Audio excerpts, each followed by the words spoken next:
Assalamualaikum warahmatullahi wabarakatuh. Selamat pagi, apa kabar anak hebat Indonesia?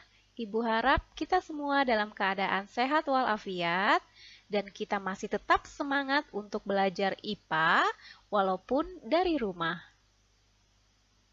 Baik anak-anak, kita akan masuk ke bab 3 yaitu tentang pencemaran lingkungan. Di sini kita akan melihat bahwa ada gambar tentang pencemaran lingkungan. Ini adalah sungai yang berisi banyak sekali sampah-sampah plastik dan juga sampah-sampah seperti kayu gitu ya. Nah, apa sih pencemaran itu? Definisi pencemaran menurut Undang-Undang RI Nomor 23 Tahun 1997, pencemaran lingkungan adalah masuknya atau dimasukkannya makhluk hidup, zat, energi, dan atau komponen lain ke dalam lingkungan hidup oleh kegiatan manusia, sehingga kualitasnya menurun sampai ke tingkat tertentu yang menyebabkan lingkungan tersebut tidak dapat berfungsi sesuai dengan peruntukannya.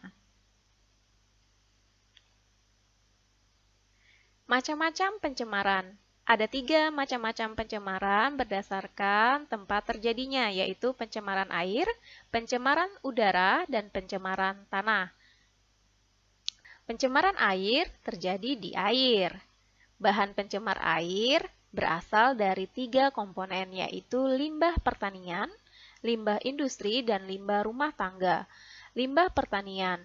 Di sini kita melihat ada foto atau gambar seorang Bapak TNI dan beberapa warga sedang membersihkan sungai dari enceng gondok. Nah, enceng gondok ini merupakan salah satu indikator untuk mengetahui sungai atau aliran air itu tercemar apa tidak. Enceng gondok di sini harus dibersihkan ya anak-anak karena enceng gondok di sini bisa membahayakan kehidupan makhluk hidup lainnya di air tersebut. Jadi, tanaman enceng gondok ini dapat menutupi seluruh permukaan air, sehingga mengurangi kadar sinar matahari yang masuk ke dalam perairan tersebut. Akibatnya, proses fotosintesis fitoplankton terganggu dan kadar oksigen yang terlarut dalam air menurun, sehingga merugikan makhluk hidup yang berada di dalamnya. Selanjutnya adalah limbah industri. Limbah industri berasal dari hasil pengolahan di pabrik atau industri-industri. Apabila limbah ini langsung dibuang ke dalam aliran air atau sungai, maka otomatis air akan tercemar. Kemudian limbah rumah tangga. Di sini kalian akan melihat bahwa di sekitar perumahan ini banyak sekali sampah-sampah perumahan gitu ya, yang dibuang begitu saja di aliran air atau sungai. Nah, ini jelas sekali akan menyebabkan pencemaran air di lingkungan tersebut. Apa dampak pencemaran air tersebut? Yang pertama adalah penurunan kualitas lingkungan. Otomatis, lingkungan yang tercemar akan menurunkan kualitasnya. Air yang semula jernih, kualitasnya bagus untuk digunakan langsung oleh manusia karena tercemar oleh limbah-limbah ini, maka kualitas airnya sudah menurun dan tidak dapat digunakan untuk aktivitas manusia. Kemudian yang kedua, menyebabkan gangguan kesehatan. Kelola dengan baik akan menimbulkan berbagai penyakit. Tidak menutup kemungkinan air limbah tersebut akan mengandung banyak sekali virus dan bakteri. Air yang tercemar juga bisa menjadi tempat hidup bagi nyamuk dan lalat. Dan ini otomatis akan menyebabkan gangguan penyakit pada manusia. Selanjutnya adalah pemekatan hayati. Apa sih pemekatan hayati tersebut? Adalah proses peningkatan kadar bahan pencemar dengan melewati tubuh makhluk hidup. Misalnya seperti ini, apabila sungai tercemar, maka bahan beracun itu dapat meresap ke dalam tubuh alga atau mikroorganisme lainnya. Selanjutnya, hewan-hewan kecil seperti zooplankton itu kan akan memakan alga. Kemudian zooplankton ini akan dimakan oleh ikan kecil dan ikan kecil akan dimakan oleh ikan besar. Kemudian ikan-ikan ini akan dikonsumsi oleh manusia sehingga racunnya yang awalnya hanya ada di air, maka racun ini juga nanti akan ada di tubuh manusia. Itulah yang disebut dengan pemekatan hayati. Kemudian dampak selanjutnya adalah merusak pemandangan. Sudah jelas apabila air sungai tercemar, maka ini menyebabkan pemandangan yang tidak baik. Ya, jadi pemandangan menjadi rusak.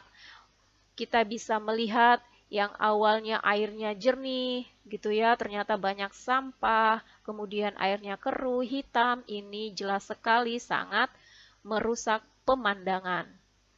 Kemudian mempercepat proses kerusakan benda. Jadi, ada sebagian air limbah itu yang mengandung zat yang dapat diubah oleh bakteri anaerob menjadi gas yang dapat merusak, seperti H2S. Jadi, gas ini mempercepat proses pengkaratan pada besi. Selanjutnya, cara penanggulangan pencemaran air. Yang pertama adalah pembuatan kolam stabilisasi. Jadi, pembuatan kolam stabilisasi ini air limbah diolah secara alamiah untuk menetralisir zat-zat pencemar sebelum air limbah ini dialirkan ke sungai. Jadi air dari limbah itu kita kelola dulu, ya, kita olah dulu, kita hilangkan zat-zat pencemarnya, kemudian setelah hilang baru kita alirkan ke sungai. Kemudian yang kedua adalah IPAL, yaitu instalasi pengolahan air limbah. Nah, kalau instalasi pengolahan air limbah ini sudah pasti dia menggunakan alat-alat khusus dan biayanya juga pasti lebih mahal gitu ya. Dan ini pasti melewati tahapan-tahapan tertentu. Kemudian pengelolaan ekskreta. Jadi pengelolaan ekskreta dalam septic tank. Nah, pengelolaan ekskreta. Ekskreta itu apa sih? Ekskreta itu hasil dari pencernaan makhluk hidup. Ya, hasilnya apa? Berupa kotoran. Ya, jadi kalau sistem pembuangan di rumah kita itu harus menggunakan sistem tangki septik yang memiliki beberapa aturan, yaitu misalnya jarak septic tank dari sumber air itu jaraknya minimal 10 meter gitu ya. Tidak boleh kurang dari itu karena nanti air kita bisa tercemar gitu ya dengan kotoran kita. Kemudian di sini ada dibuat dua ruang seperti itu ya. Kemudian di sini ada tempat udara keluar gitu ya. Kemudian ada lapisan anti rembesnya, kemudian di sini ada pipa berlubang untuk rembesan air limbahnya. Nah, di sini harus ada udara. Kalau kalian pernah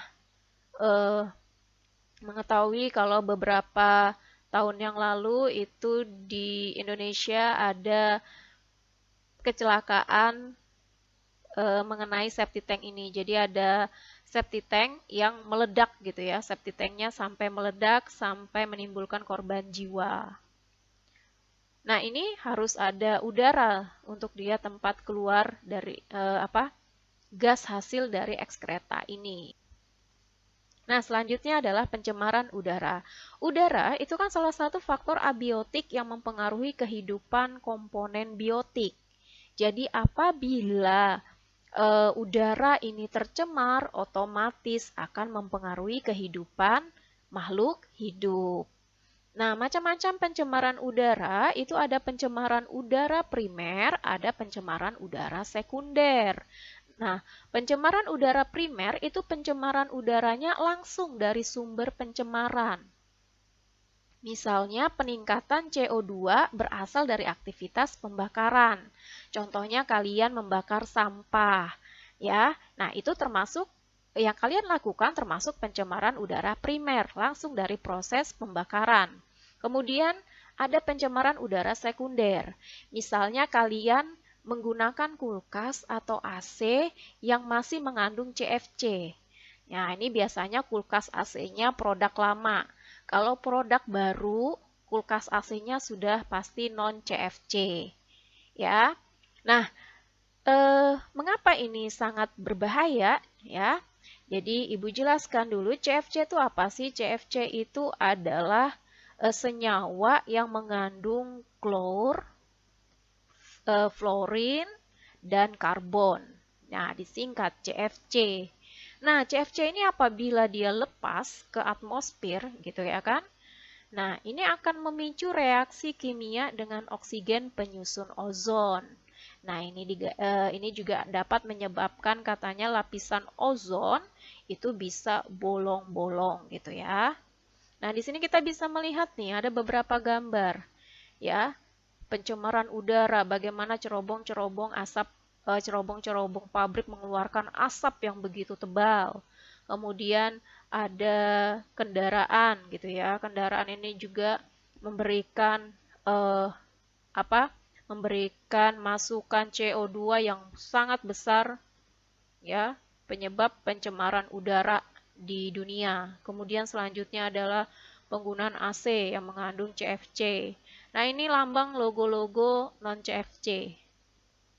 Ya, jadi kalau kalian di kulkasnya, di AC-nya ada lambang seperti ini berarti kalian tidak termasuk yang melakukan pencemaran udara, ya. Selanjutnya, dampak pencemaran udara. Nah, dampak pencemaran udara itu pasti langsung berdampak pada kesehatan, ya, yaitu munculnya penyakit ISPA. Apa itu penyakit ISPA? ISPA itu adalah infeksi saluran pernapasan akut, ya. Nah, saluran pernapasan itu kan merupakan gerbang utama. Gerbang utama masuknya udara ke dalam tubuh. Apabila udara yang masuk ke dalam tubuh kita ini sudah tercemar, otomatis ya kan, kesehatan kita akan terganggu. Nah, selanjutnya yang kedua adalah bagi tumbuhan.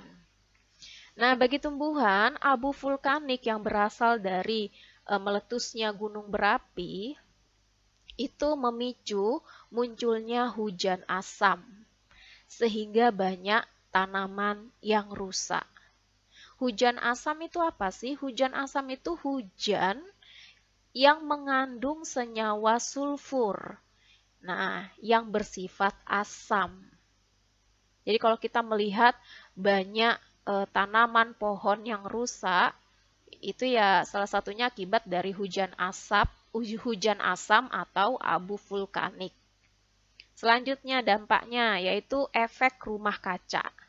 Nah, di sini ada digambarkan bagaimana efek rumah kaca itu. Nah, jadi dari hasil pembakaran hutan gitu ya, kemudian dari kita menggunakan kendaraan, mesin-mesin berbahan bakar minyak bumi, kita menggunakan senyawa CFC pada kulkas, pada AC, kemudian pada semprotan aerosol. Nah, ini kan dapat meningkatkan konsentrasi gas karbon dioksida dan karbon monoksida. Nah, gas ini akan nantinya dilepas ke atmosfer bumi, sehingga ini akan membentuk suatu lapisan, ya, sebentuk lapisan yang akan menahan panas bumi keluar, sehingga panas bumi, sehingga panas yang dari matahari kemudian yang ditimbulkan bumi juga itu akan terkungkung di dalam sini, ya, terkungkung di dalam permukaan bumi. Bagaimana dampaknya? Jadinya suhu bumi akan meningkat, ya kan? Suhu bumi akan meningkat. Dampaknya apa? Kalau suhu bumi meningkat, maka es-es di kutub sana akan mencair, kemudian terjadi banjir besar-besaran, kemudian cuaca juga semakin ekstrim gitu ya. Kemudian selanjutnya adalah rusaknya lapisan ozon. Nah, CFC pada kulkas dan AC itu dapat merusak lapisan ozon. Jadi CFC itu kalau sudah terurai di atmosfer, itu dia akan memicu reaksi dengan oksigen penyusun ozon. Nah, nantinya ozon ini terurai, yang menyebabkan lapisan ozonnya berlubang. Nah, kan lapisan ozon itu kan berfungsi apa? Melindungi bumi dari panas yang dipancarkan oleh matahari. Nah, sinar UV yang dihasilkan oleh matahari itu kan dapat memicu kanker. Nah, kalau ada lapisan ozon, sinar UV yang masuk ke dalam bumi itu akan diredam, ya, akan diredam. Jadi tidak menimbulkan efek yang terlalu berbahaya bagi kehidupan makhluk hidup di bumi. Selanjutnya adalah pencemaran tanah. Faktor penyebab pencemaran tanah ada 3, yaitu limbah domestik yang berasal dari pemukiman, kantor, dan tempat wisata. Yang kedua, limbah industri. Yang ketiga, limbah pertanian. Pencemaran tanah. Semua pencemaran pasti akan merugikan makhluk hidup, terutama manusia. Dampak pencemaran tanah terhadap kesehatan itu tergantung pada tipe pencemarnya.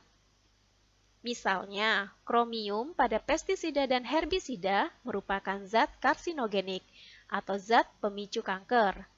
Timbal dapat merusak otak dan ginjal. Raksa dan siklodiena menyebabkan kerusakan ginjal. PCB dan siklodiena menyebabkan kerusakan pada hati. Organofosfat dan karmabat menyebabkan gangguan saraf otot. Klorin pada pelarut merangsang perubahan pada hati, ginjal, dan penurunan sistem saraf pusat.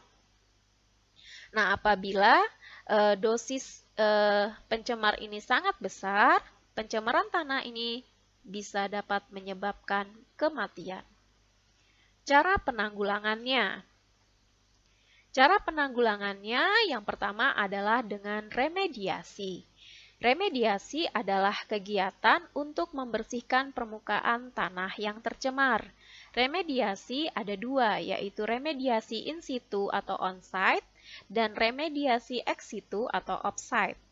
Remediasi in situ pembersihannya langsung di lokasi tersebut, dihilangkan zat pencemarnya. Pembersihan ini lebih murah dan lebih mudah. Selanjutnya adalah remediasi ex situ atau pembersihan off-site. Pembersihan off-site ini meliputi penggalian tanah yang tercemar, kemudian tanah yang tercemar ini dibawa ke daerah yang aman. Setelah itu, di daerah yang aman ini, tanah tersebut dibersihkan dari zat pencemarnya. Cara ini akan membutuhkan lebih banyak biaya dan proses yang rumit. Cara penanggulangan yang kedua adalah dengan bioremediasi. Bioremediasi adalah proses pembersihan pencemaran tanah dengan menggunakan mikroorganisme berupa jamur dan bakteri. Nah, bioremediasi ini bertujuan untuk memecah atau mendegradasi zat pencemar menjadi bahan yang kurang beracun atau tidak beracun. Nah, salah satu mikroorganisme yang berfungsi sebagai bioremediasi ini adalah jamur FAM atau Vesicular Arbuscular Mycorrhiza. Jadi, jamurnya berperan langsung dalam penyerapan unsur logam yang ada di tanah. Selanjutnya adalah budayakan 4R, yaitu recycle, daur ulang, reuse, guna ulang, reduce, mengurangi, dan repair, pemeliharaan. Ini adalah beberapa contoh untuk budaya 4R yang sudah ada di sekitar kita ya. Nah, jadi sekarang itu ada beberapa daerah yang sudah menerapkan no plastik gitu. Jadi kalau kita berbelanja, itu kita harus membawa tas belanja sendiri. Jadi supermarket atau toko-toko tertentu itu tidak menyediakan plastik. Nah, dengan begini masyarakat akan terbiasa untuk membawa tas belanja dan ini. Nah, dengan begini kita dapat menjaga kelestarian lingkungan dengan mengurangi sampah plastik. Kemudian selanjutnya adalah menggunakan ulang. Jadi kalau misalnya kita punya barang bekas, misalnya ini ada sepatu bot bekas, ya kita gunakan bisa jadi media tanaman ini ya. Jadi tempat menanam. Nah, ini ada kaleng bekas tempat susu atau kaleng bekas permen. Ini kalian bisa manfaatkan untuk dijadikan tempat pensil. Kemudian di sini kita melihat ada bungkus-bungkus produk keseharian kita ya. Nah, ini bisa didaur ulang, dijadikan tas gitu ya. Nah, anak-anak, Ibu harap kalian dapat memudayakan 4R ini untuk mencegah terjadinya pencemaran lingkungan. Dan ini adalah cara kita untuk menjaga, melestarikan lingkungan kita. Oke anak-anak, sampai sini dulu. Ibu harap kalian dapat mengerti apa yang Ibu sampaikan. Apabila ada pertanyaan, silakan langsung bertanya dengan Ibu atau tulis di kolom komentar. Terima kasih atas perhatiannya. Ibu akhiri sampai sini. Assalamualaikum warahmatullahi wabarakatuh.